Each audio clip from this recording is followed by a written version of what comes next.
berapa ya sekarang? Penghujung 2023. Tahun di mana kecanggihan dan perkembangan teknologi informasi sungguh luar biasa. Dunia tuh betul-betul kayak ada di genggaman kita ya. Karena ada internet, jadi semua mudah dan kelihatannya kayak di depan mata dan nyata banget. Hanya dengan jari menari semua kita dapat. Tugas sekolah, paper kuliah, presentasi kantor. AI juga sekejap bisa selesai. Mau makan, gak usah masak. Males kan? Iyalah, pesen aja. Sakit, gak mau ke dokter, ada platformnya. Pakai itu, obat yang datang ke rumah. Zaman sekarang juga ibu-ibu muda lebih percaya sama influencer daripada sama dokter ya. Kangen mabar. Ini sih istilah anak sekarang ya, main bareng. Bisa mau ngobrol ngerumpi rombongan bisa. Semua serba bisa asal ada uang sama kuota internet. Sungguh luar biasa ya. Namun di balik ini semua ada ancaman dan petaka yang nunggu kalau kita nggak bijak untuk menggunakannya. Hai perempuan,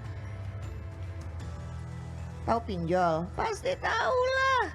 Atau udah ikutan, bahkan terjerat di dalamnya. Jeratan hutang online ini jadi petaka loh buat keluarga.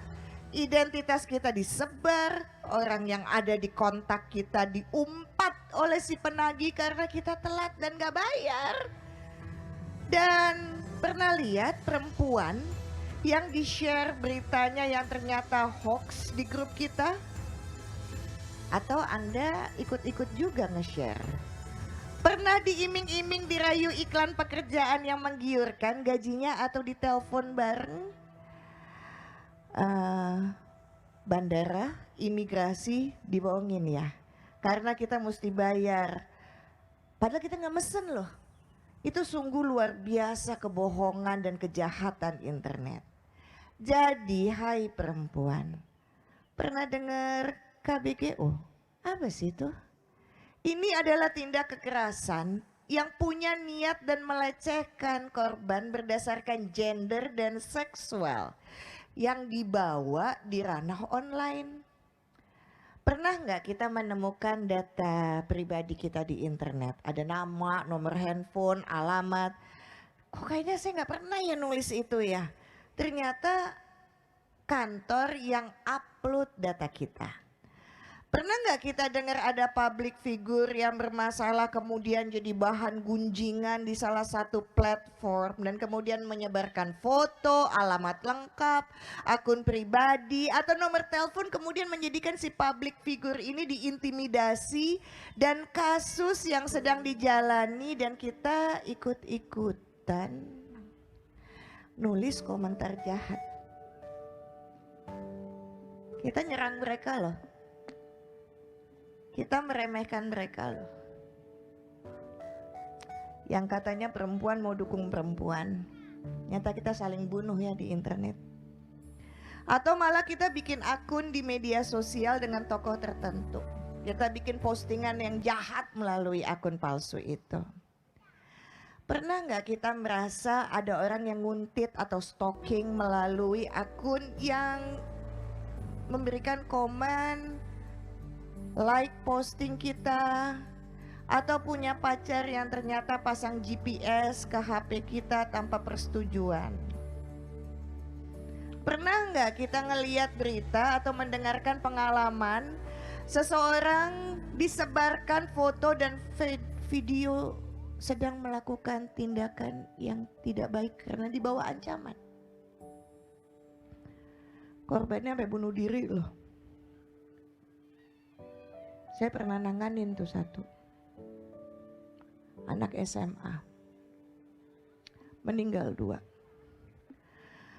Pernah denger nggak istilahnya doxing, trolling, sexting, love scamming, outing, honey trap, sextortion, impersonation? atau semua merupakan jenis-jenis KBGO. Itu jahat loh di dunia modern ini. Pelakunya melakukan, motivasinya adalah buat balas dendam atau pengen mendapatkan sesuatu, pemilihan presiden ya. Mulai nih agenda politik, kemarahan, ideologi, hasrat seksual, kebutuhan keuangan, dan menjaga status sosial. Kalau Anda pernah cek nih data survei pengalaman hidup perempuan nasional tahun 2021 atau SPHPN, bahwa 23,1 perempuan usia 15-19 tahun pernah mengalami pelecehan seksual secara online sejak usia 15 tahun atau cyber harassment. 18% usianya 20-24 tahun. 11,9% 25-29 tahun dan 7,4% usianya 30-34. 6,6% usianya 35 sampai 39. 5,1% usianya 40 sampai 44 tahun. Dan hanya 2,3% usianya 45 sampai 49 tahun. Kayaknya makin tua perempuan udah makin gak digoda nih ya. Iya. Bagaimana sih dampaknya? KBGO ini bisa ringan seperti depresi, cemas. Tapi yang saya alami, saya mesti menghadapi orang tua korban yang anaknya nyilet. Dan ada beberapa yang meninggal. Terus jelasinnya mesti gimana tuh? Dan sekarang ada model-modelan baru. Pelaku melakukannya sama korban, mereka sukanya yang berhijab. Aneh banget. Kenapa? Karena kalau ada apa-apa ketutup nggak kelihatan bekasnya. Sakit laki-laki yang kayak gitu. Karena malu dan foto mereka disebarkan, korban menarik diri dari pergaulan. Bahkan lingkungan keluarga yang nggak tahu apa-apa, tahu-taunya mesti ngubur anaknya. Nggak masuk akal ada orang tua yang ngubur anak. Harusnya anak yang ngubur orang tua.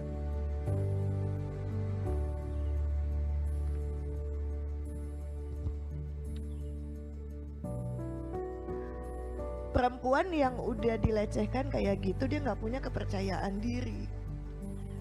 Dan perempuan yang nggak punya kepercayaan diri ketika dia jadi ibu, dia jadi jahat tau. Dan akhirnya korban yang pertama disikat sama dia adalah anaknya. Karena luka batinnya nggak selesai. Jadi apa yang mesti kita lakukan? Jadi perempuan mesti melek teknologi dan siap mengikuti perkembangan zaman. Supaya kita terhindar, kuncinya adalah melindungi privasi online kita dengan melindungi data pribadi terutama data sensitif misalnya NIK, NPWP, plat nomor kendaraan, rekening bank, kartu kredit, alamat pribadi, nomor kontak dan lain-lain dari siapapun yang bisa mengakses informasi kita baik online maupun offline. Sudah berhati-hati Nas, tapi tetap aja jadi korban. Kalau begitu begini caranya ya. Dokumentasikan kejadian secara kronologis. Dare to speak up, berani bicara dan melapor dengan menghubungi bantuan bisa ke Kemen PPPA melalui call center Sapa 129 atau WhatsApp 08 111 129 129, ke Komnas Perempuan, ke kepolisian, ke lembaga layanan lain juga boleh kalau malu cerita sama orang tua. Yang paling gampang blokir. Awalnya dia lihat foto kita, lama-lama pas dia kirim foto kita hilang dan cuma centang satu. Udah, artinya dia diblokir. Itu yang paling nyaman. Apa yang membuat saya ada di sini? Saya 3 bersaudara perempuan semua. Anak saya juga 3 perempuan semua. Saya menginginkan bahwa anak-anak saya tumbuh menjadi anak perempuan Indonesia yang ada di lingkungan yang sehat.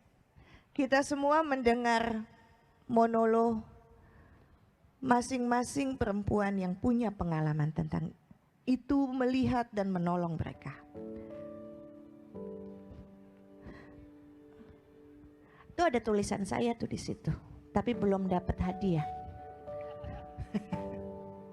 Yang saya tulis adalah perempuan itu bagaikan sinar. Sinar kehidupan. Sinar itu bisa redup kalau dia nggak bahagia.